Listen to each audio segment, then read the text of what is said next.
começar a falar o assunto direto da nossa disciplina, da nossa ciência da química, que é o átomo. O átomo é o centro de todo estudo da química, então a gente vai começar a falar de como o homem descobriu o átomo, de como ele chegou ao conhecimento que ele tem hoje. Por isso eu vim aqui para a Grécia Antiga.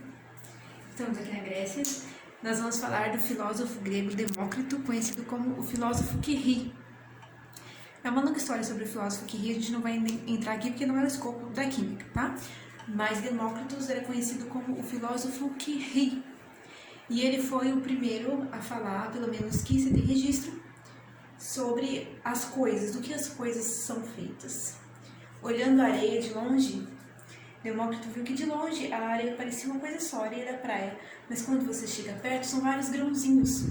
Isso levou ele à conclusão de que todas as coisas são feitas por grãozinhos, como esses da areia, só que muito juntinhos, e por isso dá a impressão que as coisas são contínuas. Segundo Demócrito, todas as coisas seriam feitas por átomos. Tem verdade no que ele falou? Tem verdade, mas ele não estava completamente certo. Demócrito dizia, por exemplo, que o fogo era feito por átomos e não existem átomos de fogo. O fogo é uma reação química que gera calor e energia, libera luz. Não existem átomos de luz. E também Demócrito não tinha conhecimento dos átomos se unindo para formar as coisas. Para ele, de cada coisa que existe, havia um átomo. Então haveria um átomo de água, que não, na concepção de Demócrito seriam átomos escorregadios. Átomos de fogo, que seriam átomos leves, átomos de alma, por exemplo, e átomos da terra, átomos de outras coisas. O que Demócrito falou foi um grande avanço para a época dele, o povo dele também ajudou muito na construção do conhecimento químico. Por exemplo, Tales de Mileto trouxe contribuições sobre a natureza elétrica da matéria, a eletricidade, mas ele não teve uma pesquisa aprofundada, não teve uma pesquisa que foi para frente. Ficou só alguns registros de observações deles. Demócrito falou que todas as coisas são feitas por átomos. Segundo ele, somente átomos e vazios, somente átomos e espaços vazios. Essa é a teoria dele, que todas as coisas são feitas por átomos. Depois de Demócrito, ele viveu entre 500 e 600 anos antes de Cristo. Houve um período, digamos assim, de vazio. Houve muita especulação sobre a natureza da matéria, mas houve também muitas ideias erradas, como por exemplo a ideia de Aristóteles de que todas as coisas são feitas por 4 elementos: terra, ar, fogo e terra. Terra, ar, fogo e água, que era a opinião de Aristóteles. Foi nesse período e foi uma concepção errada. Uma grande contribuição de Demócrito foi o próprio nome átomo, porque, de acordo com Demócrito, todas as coisas seriam formadas por grãozinhos indivisíveis, grãozinhos que você não pode fazer em várias partes. Por isso o nome átomo, A de não e tomos de divisível ou feito em partes. Então o nome átomo significa que não é feito em partes, não é divisível, e esse nome permaneceu até hoje, foi um nome consagrado, embora exista na realidade uma verdade diferente sobre isso, né? A gente vai ver nos próximos teóricos que essa ideia ela é correta em partes, tá? Mas o nome foi consagrado e permanece até hoje. Essa é a grande contribuição de Demócrito. Pessoal, agora estamos na Irlanda. Vamos falar do químico John Dalton. Pegou a ideia de Demócrito, a mesma ideia de que todas as coisas são formadas por partículas indivisíveis, e aprimorou ela. Ele trabalhava com gases, então costumava aquecer gases, colocar pressão nos gases, medir a massa dos gases. Depois ele tinha vários experimentos, principalmente com gases. Só que ele aprimorou essa ideia de Demócrito. Ele adicionou postulados a ela. Demócrito dizia basicamente que todas as coisas são formadas por átomos e espaços vazios, só isso. Demócrito aprimorou isso dizendo dos compostos. Ou seja, Demócrito só tinha ideia dos átomos, então para ele tudo era formado só por átomos, um átomo de cada coisa. Dalton não, Dalton já tinha ideia de que existem compostos que são formados por átomos diferentes. Todos os átomos têm diferenças entre si, mas átomos iguais são da mesma matéria. Só que eles se unem para formar compostos. Essa foi a ideia que Dalton iniciou. Então, quem falou primeiro em compostos? Dalton foi o primeiro a falar de compostos.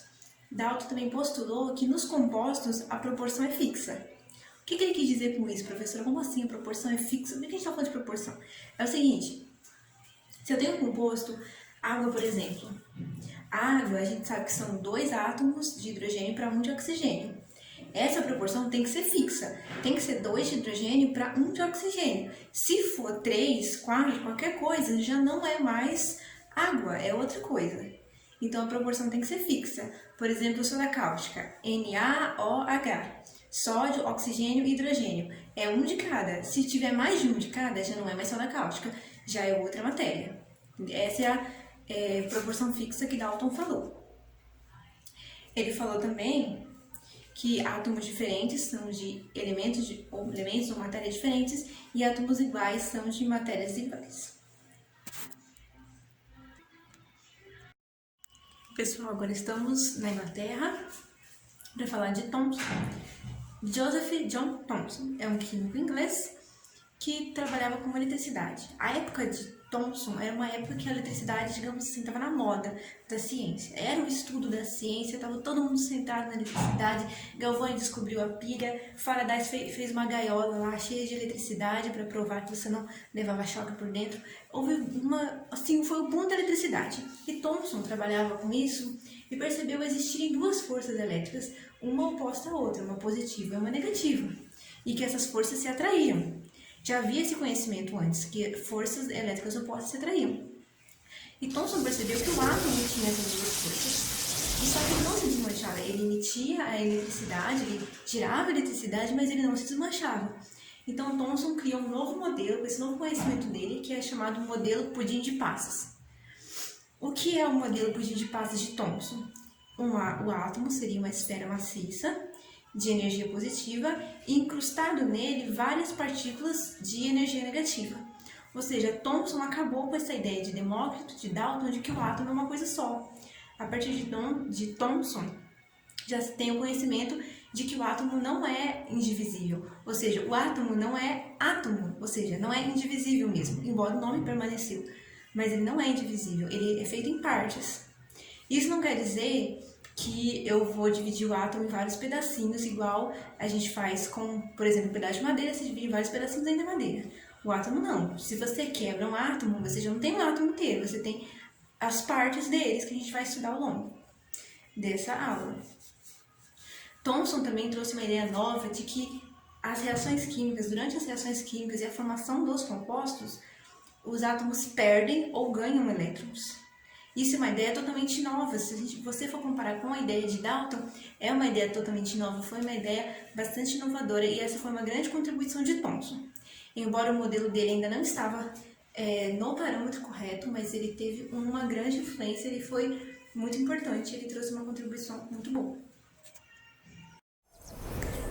Pronto, pessoal, agora estamos na Austrália. A Austrália é a terra natal de Rutherford.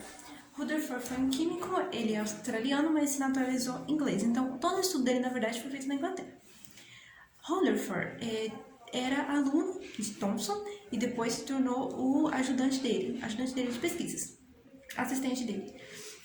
Rutherford fez um experimento bastante interessante na época, porque havia sido descoberto naquele tempo os raios-x e os raios de Becquerel, que a gente não vai entrar aqui, não é o escopo dessa aula.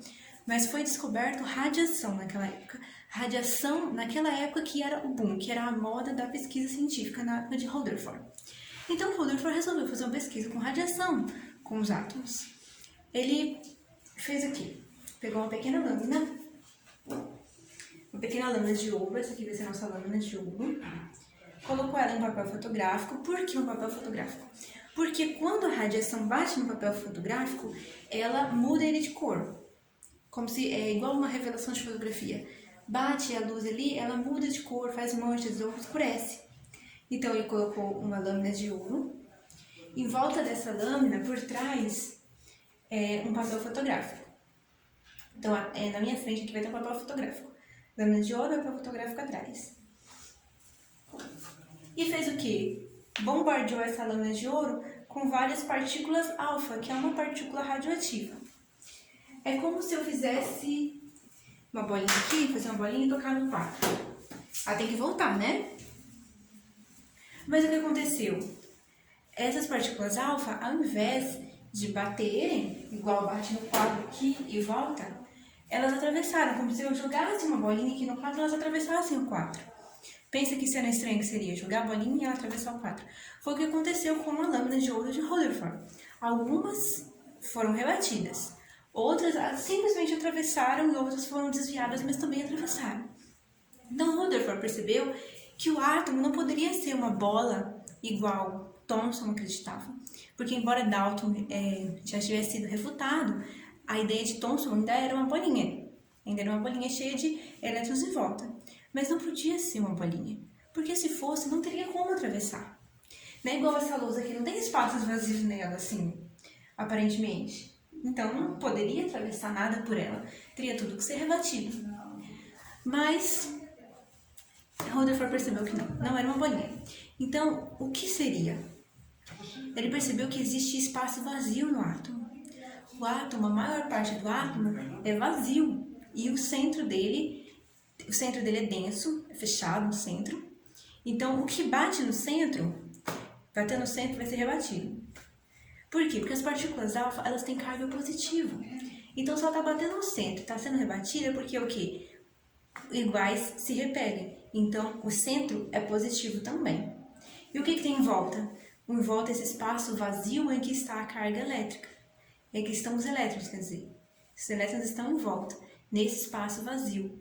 E o centro é muito pequeno em comparação com todo esse espaço vazio, porque a maioria das partículas atravessaram. Esse modelo de Rutherford foi chamado modelo planetário ou modelo do sistema solar. Por quê? Porque ele sugeria um núcleo denso, onde um grande espaço vazio em volta. E em todo esse espaço vazio em volta, elétrons atraídos por ele se moviam. Então ficava um grande núcleo denso, positivo, e elétrons em volta se movendo. O modelo planetário de Rutherford. Só que ele não tinha algumas ideias que nós vamos ver nas próximas aulas. Tá? Mas fechado até o momento, o que nós sabemos é que o átomo tem um grande espaço vazio, com um núcleo positivo, e nesse grande espaço vazio estão os elétrons.